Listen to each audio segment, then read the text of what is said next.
আসসালামু আলাইকুম। আপনাদের সকলকে তার চ্যানেলে স্বাগতম। আমি আপনাদের ফিজিক্স ইনস্টিটিউটে বলছি এবং আজকে আমরা মৌসুমের লাস্ট ক্লাস নিতে এসেছি। চলুন আমরা শুরু করি। দেখেন আজকে আমরা আমাদের হেডিংটা ক্লিয়ার যদি আমরা খেয়াল করি, এখানে আমরা লিখে রেখেছি ইকুয়েশনস অফ মোশন বা গতির সমীকরণ। আমরা আজকে মূলত গতির সমীকরণগুলো বের করব এবং গতির সমীকরণ রিলেটেড যে টপিকস গুলো বা যে জিনিসগুলো সেগুলো আমরা গত ক্লাসে বলে এসেছি। তা আমি চেষ্টা করবো আপনাদেরকে আবার একটু রিক্যাপ করার সমস্যা নেই। আচ্ছা, শুরুতেই দেখেন আমাদের এখানে আমি কি কি বলেছি, এখানে আমাদের ইউ সমান সমান দ্য ইনিশিয়াল ভেলোসিটি, বা এটাকে আমরা বাংলায় যেটা বলে থাকি আদি বেগ। বোঝা গিয়েছে? এক্সেলারেশন কি? এক্সেলারেশন মানে কি ত্বরণ। কতদিন আমরা এগুলো পড়েছি সব, ইলাপস টাইম মানে যতটুকু সময় নেওয়া হবে, সময়, অতিবাহিত সময়।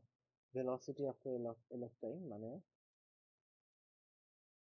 সময়, আদিবেগের শেষ বেগ বলি আমরা।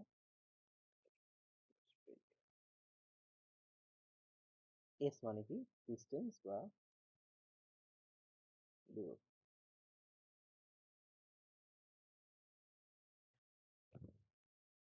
তো এখন আমরা এই টার্ম গুলোকে যদি বুঝে থাকি যে ইউ দিয়ে আমরা বুঝাচ্ছি আদিবেগ, এ দিয়ে আমরা বুঝাচ্ছি এক্সেলারেশন বা ত্বরণ, টি দিয়ে টাইম বুঝাচ্ছি, ভি দিয়ে ভেলোসিটি বা শেষ বেগ বুঝাচ্ছি, এস দিয়ে আমরা দূরত্ব বুঝাচ্ছি। এগুলো যদি টার্ম বুঝে থাকি তাহলে আমরা ইজিলি আমরা পরের ইকুয়েশন গুলোকে বের করতে পারবো। আসেন দেখা যাক। আমরা যদি একটু খেয়াল করি, গতদিন আমরা কি পড়েছিলাম? এ মানে এক্সেলারেশন ত্বরণ যেটাকে আমরা বলছি, ত্বরণ ইজ ইকুয়ালস টু কি del V by T. Del V মানে কি শেষ বেগ মাইনাস আদি বেগ ডিভাইডেড বাই টাইম। এখন শেষ বেগ মাইনাস আদি বেগ ডিভাইডেড বাই টাইম যদি হয়ে থাকে, তাহলে একটা জিনিস খেয়াল করেন তো, আমরা কি এখান থেকে এভাবে লিখতে পারি না? এই টিটাকে নিয়ে, এই যে এই টিটা আছে এই টিটাকে নিয়ে যদি আমরা এটার সাথে মাল্টিপ্লাই করে দিই এবং এই ইউটাকে এই সাইডে পাঠিয়ে দিই, তাহলে আমরা জিনিসটাকে কিভাবে লিখতে পারি একটু খেয়াল করেন তো আপনারা। আমরা কোন কালকে ইউজ করতে পারি বলেন তো? আমরা একটু লাল কালার ইউজ করি। আচ্ছা, তো যদি বি ইজ ইকুয়াল টু আমরা কি লিখতে পারি তখন? Q plus A T. And এটা হলো আমাদের আজকের দিনের ফার্স্ট ইকুয়েশন অফ মোশন বা গতির প্রথম সমীকরণ। আমরা কি বুঝতে পেরেছি নাকি বুঝতে পারিনি? যদি আপনাদের কোনো কোশ্চেন থাকে আপনি আমাকে ইনবক্সে নক করতে পারেন, কিংবা আপনারা আমাকে মেইল করতে পারেন আমাদের অফিসিয়াল মেইলে। এটা আমাদের ফার্স্ট ইকুয়েশন গেল, ইকুয়েশন অফ মোশনের। তারপরে আসলে আমরা একটা দ্বিতীয় ইকুয়েশনটা নিয়ে কথা বলি। আচ্ছা, আমরা মোটামুটি সবাই মোটামুটি শুনেছি যে ভেলোসিটি কি, রাইট? গতদিন ভেলোসিটি নিয়ে একটা মানে অনেক বৃহৎ ভাবে আমরা ডিসকাশনটা করেছি, অনেক ডিটেলসে ডিসকাশন করেছি। ওখানে একটি কথা আমি বলেছিলাম যে ডিসটেন্স বা এস, এস ইকুয়ালস টু আসলে কি হতে পারে একটু চিন্তা করি। ভেলোসিটিকে আমরা বলেছিলাম বেগের পরিবর্তনের হার, সরি, বেগ হলো বেগ বা ভেলোসিটি হলো দূরত্বের পরিবর্তনের হার, মানে বি ইকুয়ালস টু কি এস বাই, ঠিক আছে, ডেল এস বাই ডি, এটা, তাই না?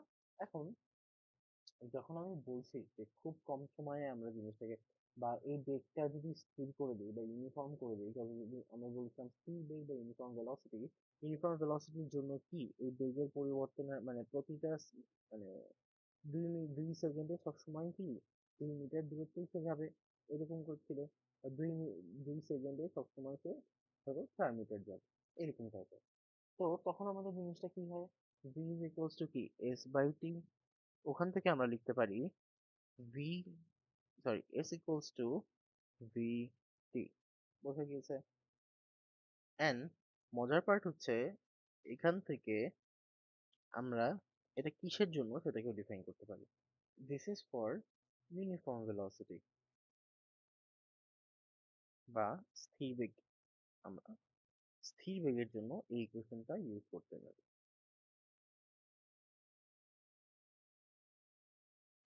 ঠিক আছে? আচ্ছা, আমরা আমরা এই যে ইকুয়েশন গুলো নিয়ে বলছি বা বের করছি, এটা অ্যাকচুয়ালি কিভাবে করে কাজ করছে একটু খেয়াল করলে আমরা বুঝতে পারবো। এই যে এসটা দেখছেন, এটা কি আমাদের কি? এটা আমাদের দূরত্ব, আর ভি আমাদের কি? বেগ, আর এটা আমাদের কি? আমাদেরকে কোশ্চেনে যেগুলো দেয়া থাকবে সেটার দিকে তাকাতে হবে, যে স্থির বেগ বলেছে নাকি পরিবর্তন হচ্ছে বেগটা, সেটা খেয়াল করতে হবে। বেগ আর বেগের সাথে কি দেয়া আছে? এক্সেলারেশন দেয়া আছে নাকি টাইম দেয়া আছে? যদি টাইম দেয়া থাকে এবং স্থির বেগের কথা বলা থাকে, আমরা এই ইকুয়েশনটা ইউজ করবো, তাই না? তো এরকম করে আমরা ইজিলি আসলে কোশ্চেন গুলোকে সলভ করতে পারি। আমি কোশ্চেন গুলো কেমনে সলভ করতে, কিভাবে সলভ করতে হয়, এটা আপনাদের ডিটেলসে আরো ডিটেলসে দেখাবো ইনশাআল্লাহ। আপাতত আমরা একটুখানি আরেকটা থার্ড ইকুয়েশন করবো। দেখেন, আমি আপনাদের জন্য এখানে একটা গ্রাফ রেডি করে রেখেছি। গ্রাফটা আপনাদের বইও আছে, আপনারা বই থেকে খেয়াল করতে পারেন। আমাদের সবসময় যে যে মানে ফিডব্যাক থাকবে সেটা কিন্তু না। এখানে দেখেন, এখানে ভি ইউ একটা আছে, ভি একটা আছে, এবং তাদের পরিবর্তন দেখেন 0 থেকে t/2, আর এখানে t থেকে আরেকটা পরিবর্তন। তাহলে কি আপনি বলেন, এখানে কি আমাদের যেভাবে করে পরিবর্তন হওয়ার কথা সেভাবে হবে? না কিন্তু, রাইট? এখানে পরিবর্তনটা সেভাবে হবে না। আমরা এখানকার যে মিন ভেলোসিটি, এই যে ভিটাকে আমরা মিন বা অ্যাভারেজ ভেলোসিটি বলছি, সেটা আমাদের কত হবে একটু খেয়াল করেন তো।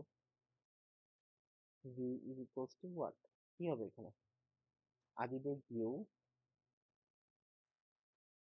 আদিবেগ ইউ, এর জায়গায় আমরা কি বসাতে পারি? এর জায়গায় V minus U by T. V minus U two into T. কিন্তু আমাদের আসলে এভাবে করে লাভ হবে না। আমাদেরকে খেয়াল করতে হবে, আমাদের কি বের করতে হবে? আমাদের যে মিন ভেলোসিটিটা আছে বা অ্যাভারেজ ভেলোসিটিটা আছে সেটা বের করতে হবে। এবং সেটা বের করার জন্য আমরা কি করতে পারি দেখেন, যদি আমি এটাকে ভি বড় হাতে দিয়ে লিখি, তখন আমরা লিখতে পারি এভাবে, যে অ্যাভারেজ ভেলোসিটিতে, রাইট? অ্যাভারেজ ভেলোসিটি আমরা অ্যাভারেজ ভেলোসিটি কি ছিল বলুন তো? মিন ভেলোসিটি বা গড় ভেলোসিটিটা ছিল, রাইট? এটা কেমনে বের করে? ইউ প্লাস ভি, যেহেতু দুইটা টার্ম, ডিভাইড বাই টু। তো তারপরে আমরা ইজিলি ভি এর জায়গায় কি লিখতে পারি? ইউ প্লাস ভি এর জায়গায় লিখবো, একটু আগেই যে ইকুয়েশনটা আমরা শিখে আসলাম, এই যে এই ইকুয়েশনটা, এটা আমরা লিখে দিতে পারি। ঠিক আছে? এটা যদি লিখে দিই তখন কি হচ্ছে?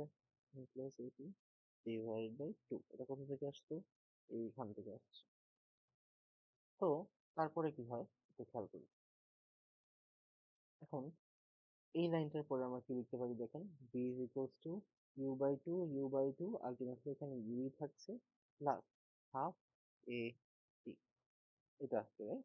তো এই ইকুয়েশনটা থেকে এখন আমরা পরের স্টেপে যদি যেতে চাই, তখন আমাদের এইখানে এই কিন্তু, এখন তোমাদের মাথায় প্রশ্ন আসছে, এইটা তো ভাইয়া আমাদের কখন ইউজ করে থাকি? যখন আমাদের গড় বেগ দেয়া থাকে, বা সরি, যখন আমাদের বেগটাকে স্থির দেয়া থাকে। এটা কিন্তু স্থির না। এই জন্যই আমরা এখানে যে ভেলোসিটিটা ইউজ করছি, সেটা কিন্তু গড় ভেলোসিটি। গড়টা কিন্তু স্থির। যেহেতু গড়টা স্থির, এই জন্য আমরা স্থির বেগের ইকুয়েশনটা ইউজ করতে পারি। ঠিক আছে? তো এখন যদি আমরা এটা ইউজ করি, দেখেন তো কি আসবে। ভি এর জায়গায় আমরা যে এই ইকুয়েশনটা বের করলাম সেটাকে পুট করি, কারণ আমরা এখানে গড় বেগটা কেন নিলাম? যাতে এই জিনিসটা বোঝাটা খুবই ইম্পর্টেন্ট, যে গড় বেগটা কেন নিলাম, কারণ গড় বেগটা তো স্থির।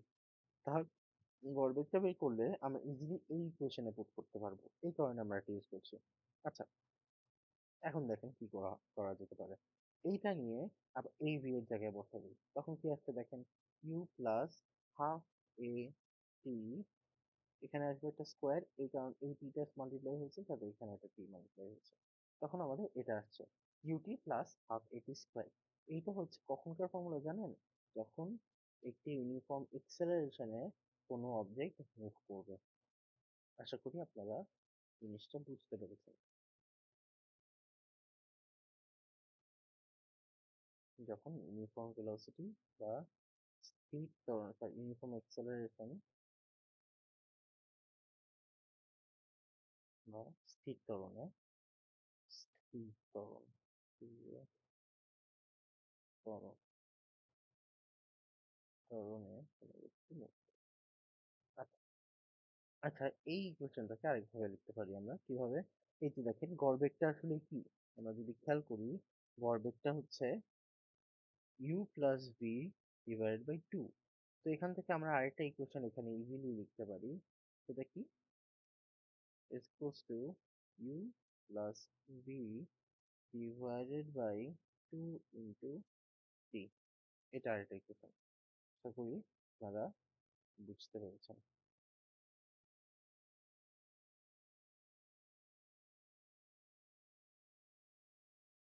ঠিক, এখন আসেন তার পরের পার্টে চলে যাই। আমরা এতক্ষণ তো ইকুয়েশন অফ মোশন হাবিজাবি নিয়ে আলোচনা করলাম। এখন আমরা লস অফ ফলিং বডি নিয়ে আলোচনা, আরেকটা ইকুয়েশন আছে, সরি, আরেকটা ইকুয়েশন আমাদেরকে একটুখানি মনে দেখতে হবে, সেটা কি, খুবই ইজি ইকুয়েশন। দেখেন আমরা এটা যখন আমাদের ইনিশিয়াল ভেলোসিটি দেওয়ার সময় দেয়া, এটা হচ্ছে টাইম রিলেটেড ইকুয়েশন, টাইম বা সময় সাপেক্ষে টাইম রিলেটেড ইকুয়েশন বলি।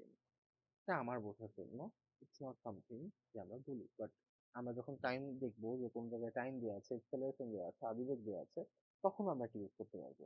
ইন কেস যদি আমাদের টাইম না দেওয়া থাকে তখন আমরা কি করবো, আসলে আমরা একটু দেখি তখন কি করতে পারি।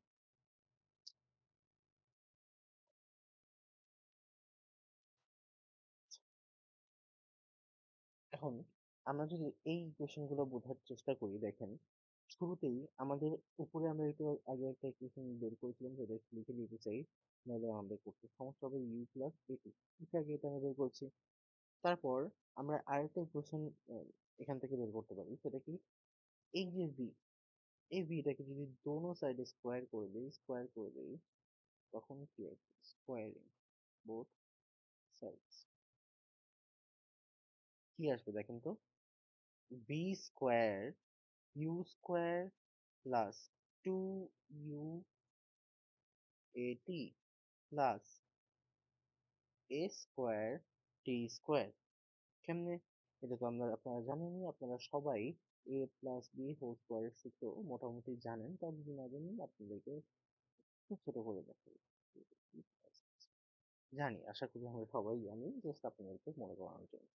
আচ্ছা, তো এখানে একটা জিনিস দেখেন, ইউ স্কোয়ারকে কিন্তু আমরা কোনোভাবেই কোনো কিছুর সাথে কমন নিতে পারছি না। তো ইউ স্কোয়ারটাকে আলাদা রেখে যদি আপনি এই পুরো অংশটা থেকে আপনি কমন নিতে চান, কি কমন নেবেন বলেন তো, টু এ কমন নেবেন, তাতে করে কি হবে দেখেন, একটা মজার জিনিস এখানে ঘটবে। এখানে আমি একটুখানি নেই কমন টু এ কমন নিলে কি আসে দেখেন, UT plus half A T square. এই যে এই টার্মটা কোথায় দেখছেন বলেন তো, এই যে ইকুয়েশন নাম্বার থ্রিতে। তাহলে এটাকে আমরা কি লিখতে পারি, এটাকে আমরা বলতে পারি এস। তাহলে আমরা এখানে আরেকটা ইকুয়েশন পেয়ে যাচ্ছি, কি equation, B square is equals to U square plus two A S. ঠিক আছে, তো এইটাকে আমরা ইজিলি ফোর্থ ইকুয়েশন না ফিফথ ইকুয়েশন হিসেবে ট্রিট করতে পারি। এগুলো হলো আমার ইকুয়েশন অফ মোশন। এটা কখন, এটা টাইম ডিপেন্ডেন্ট না, এটা ডিস্টেন্স ডিপেন্ডেন্ট।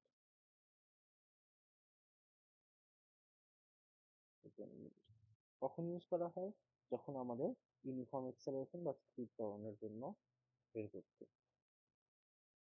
এক্সেলারেশন বা স্পিড। আশা করি আপনারা বুঝতে পেরেছেন। আসেন তারপরে আমরা একটু নেক্সট টপিকে চলে যাই। নেক্সট টপিকে আমাদের কি পড়বো, লজ অফ মোশন নিয়ে। Lodge of motion, lodge of motion actually আমরা সবগুলো দেখে আসলাম। তো আমরা এখানে যেটা পড়বো সেটা কি, লজ অফ ফলিং বডি।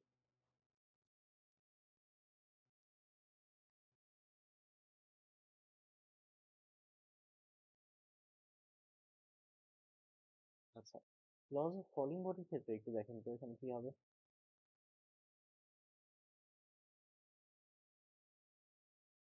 আমরা যদি লজ অফ ফলিং বডি নিয়ে আলোচনা করি, তো শুরু ফার্স্ট ল একটুখানি দেখি এখানে কি লেখা আছে। ফার্স্ট লতে আছে, all bodies all bodies falling from rest and from the same height without any resistance traverse equal distance in the same time। যদি বাংলায় বলতে চাই, যে কোনো বস্তুকে স্থির স্থির অবস্থা থেকে যদি একই একই দূরত্ব, একই হাইট বা একই উচ্চতা থেকে ফেলে দেওয়া হয়, তখন সে একই সময়ের পার্থক্যের মধ্যে সমপরিমাণ দূরত্ব অতিক্রম করবে, যদি কোনো কি রেজিস্ট্যান্সের বাংলা কি আসলে বলেন তো, বাধা না থাকে। আচ্ছা, তো এখন আমরা এই জিনিসটা যদি একটুখানি খেয়াল করি, যে একটু বোঝার চেষ্টা করি, ফার্স্ট লটা আমি একটু তিনটা সেকশন করে নিই। আমি এই তিনটা সেকশনে ফার্স্ট ল, সেকেন্ড ল এবং থার্ড ল,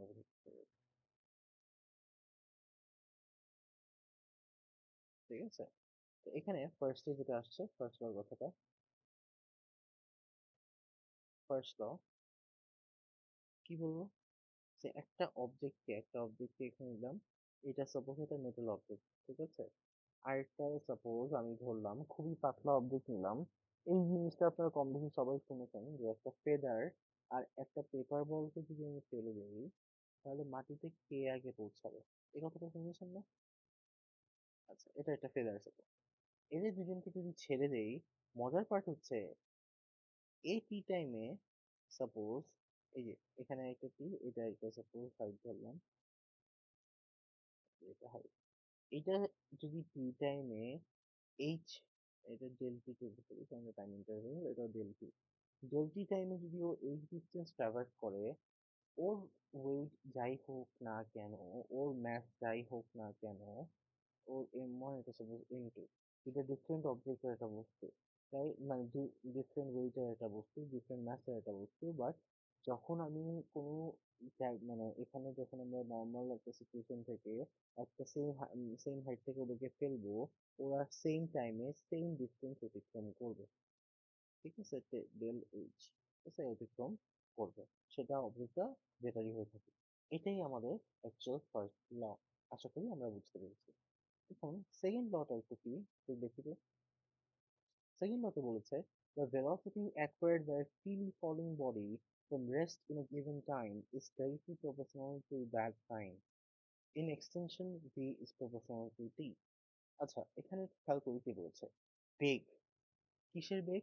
একটি বস্তুকে যদি স্থির অবস্থা থেকে ফেলে দেওয়া হয়, তার বেগ, সেটা হয় হচ্ছে তার বেগ এবং তার বেগটা সময়ের সাথে কি হয়, সমানুপাতিক। মানে একটা অবজেক্টকে সাপোজ আমরা এখান থেকে ফেলে দিলাম, এ সাপোজ টি টাইমে এতটুকু ডিস্টেন্স পৌঁছাতে পারলো, এই মুহূর্তে ওর যে বেগটা আমি পেলাম ভি, সেই ভিটা আসলে যে পরিমাণ টাইম নিয়ে ও এখানে পৌঁছেছে সেইটার সাথে প্রপোর্শনাল। তাহলে এখানে আমাদের কি আছে, V proportional to T, easily এটা লেখা যায়। এখান থেকে আমরা আরেকটা ইন্টারেস্টিং জিনিস করতে পারি, তো আমরা এভাবে করে লিখতে পারি না, দেখেন তো, ভি, আমরা জানি যে প্রপোর্শনাল টু সাইন উঠালে কি আসে, এটা কনস্ট্যান্ট চলে আসে, তাহলে কে টি ওয়ান, যদি এখান থেকে আমরা লিখি এভাবে করে V two equals to K T two, এখান থেকে আমরা একটা সুন্দর একটা কনক্লুশন আসতে পারি, টি ওয়ান বাই, এটা ইজিলি দেখা যেতে পারে, এটা আপনারা এমসিকিউতে শর্টকাট হিসাবে ইউজ করতে পারেন। আচ্ছা, তারপর আসেন third law.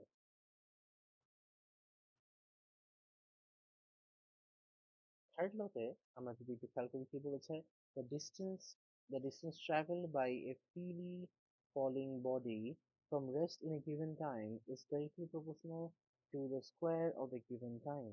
H is proportional to t square. যদি একটু জিনিসটা বোঝার চেষ্টা করি কি বলছে, তখনই আমরা ক্লিয়ার হব।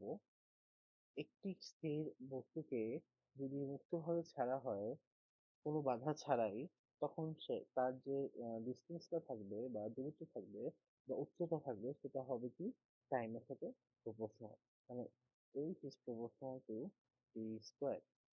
আবার সেম ঘটনা, যখন প্রপোর্শনাল টু সাইন সরাবো, তখন আমাদের কি আসছে, H one equal to K T square, T one square, এখান থেকে আমরা ইজিলি লিখতে পারি H one divide by T, H two equal to T one by T two. একটু যদি আমরা এভাবে লিখতে চাই, নর্মাল লিখতে চাই, সেটা আমরা লিখতে পারি। মানে একটা স্থির অবস্থা থেকে কোনো বস্তুকে ফেলে দিলে সে যে পরিমাণ দূরত্ব অতিক্রম করতেছে সেটা কি টাইমের সাথে প্রপোর্শনাল। এইটা কিন্তু একটা জিনিস, এই ফার্স্ট ল এবং থার্ড লর মধ্যে পার্থক্য কি, এখানে একটি দুটো অবজেক্টের মধ্যে কম্পারিজন চলতেছিল যে এ সেম যতটুকু টাইম নিয়ে যতটুকু দূরত্ব অতিক্রম করে আর এই যতটুকু টাইম নিয়ে যতটুকু দূরত্ব অতিক্রম করে এই দুটো সমান। এবং এখানে কোনো কম্পারিজন চলছে না। এখানে জিনিসটা কি, এর সাথে এর ইন্ডিভিজুয়ালি কথা যে এ এইট ওয়ান টাইমে সেম অবজেক্টটা মানে টি ওয়ান যতটুকু অতিক্রম করবে সেটা টাইমের সাথে প্রপোর্শনাল। কিভাবে প্রপোর্শনাল বা সমানুপাতিক, স্কোয়ার আকারে, ঠিক আছে। তো এই জন্য আমরা ওখান থেকে এটা সিঙ্গেল বডি বা সিঙ্গেল অবজেক্টের জন্য আমরা এভাবে করে লিখতে পারি। তো কনক্লুশন ওয়াইজ আমরা একটুখানি যদি দেখতে চাই যে আমরা কি কি ইকুয়েশন শিখলাম, ইকুয়েশন অফ মোশন আর ইকুয়েশন অফ থেকে ইকুয়েশন অফ মোশন গুলো একটু আগে বলি। দেখেন ইকুয়েশন অফ মোশন ফার্স্ট যেটা শিখেছি সেটা কি, V is equal to U plus A T. কি বলেছিলাম, যখন এক্সেলারেশন থাকে, এক্সেলারেশন যখন আছে তখন আদিবেগ এবং স্থিরবেগ, আদিবেগ এবং স্থিরবেগ থাকে, কারণ তখন প্রতিনিয়ত আমাদের বেগটা বাড়ছে। আচ্ছা, তারপর আমরা এটা একটা স্পেশাল কেস যদি আলোচনা করতে চাই, স্পেশাল কেস তো আসলে না, কিন্তু আলোচনা করতে চাইলে ইজিলি করা যায়। সেটা কি, ইউ ইকুয়ালস টু যদি হয় 0, তখন আমরা কি লিখতে পারি, ভি ইকুয়ালস টু এ টি। আর যদি এটা ইউনিফর্ম ভেলোসিটির জন্য হয়, ইউনিফর্ম ভেলোসিটিতে বলেন তো এক্সেলারেশন থাকবে? ইউনিফর্ম ভেলোসিটিতে বা স্থির বেগে কোনো এক্সেলারেশন থাকে না, স্থির বেগে কোনো এক্সেলারেশন থাকে না। তখন এক্সেলারেশন যদি না থাকে, a ইকুয়ালস টু যদি 0 হয়, তখন v equals to what, v equals to u। এটা হচ্ছে আমার মেইন ইকুয়েশন, এইগুলো আমার প্রেসার, ঠিক আছে, এটা 1।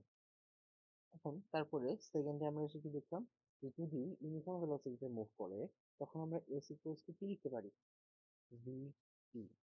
যদি ইউনিফর্ম ভেলোসিটি বা স্থির বেগে মুভ করে, ইউনিফর্ম ভেলোসিটি বা স্থির বেগ, স্থির বেগে মুভ করে।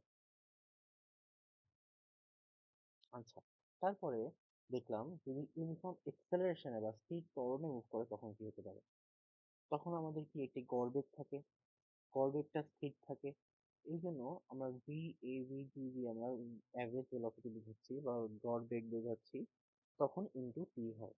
ওখান থেকে ভি অ্যাভারেজটা আসলে কি, আমরা যদি একটু খেয়াল করি, V plus U divide by two into T. এটা এটা একটা ইকুয়েশন। বা আমরা জিনিসটাকে এভাবে লিখতে পারি, ইউটি প্লাস হাফ এটি স্কোয়ার।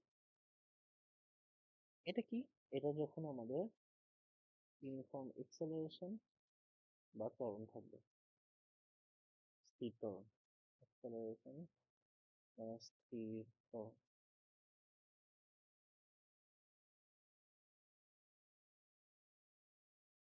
তারপরে 4 নম্বরে এসে অ্যাকচুয়ালি আমরা 4 নম্বর আসলে না, আমরা এটার মধ্যে অ্যাকচুয়ালি জিনিসটাকে দেখলাম, কি দেখলাম, ইজ ইকুয়ালস টু কি, U square, is equals to U square না,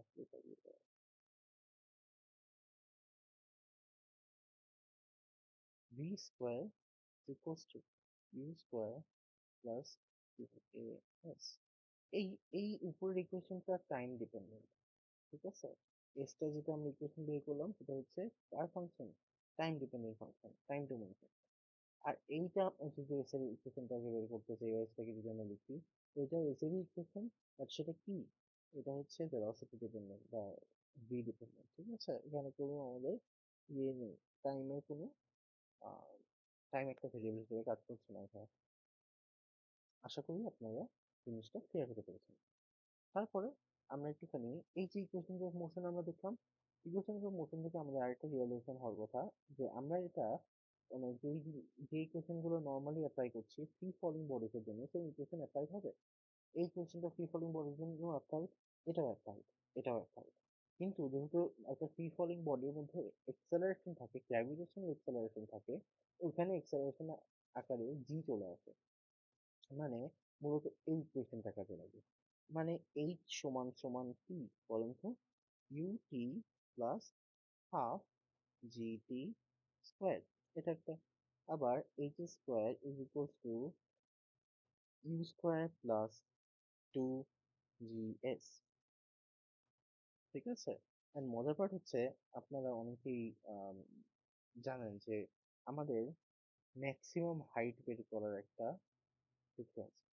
জানেন কি আপনারা ম্যাক্সিমাম হাইটে কি কি হয়? যদি এটা আপনারা বুঝেন, তখন আপনারা ইজিলি এটা বের করতে পারবেন।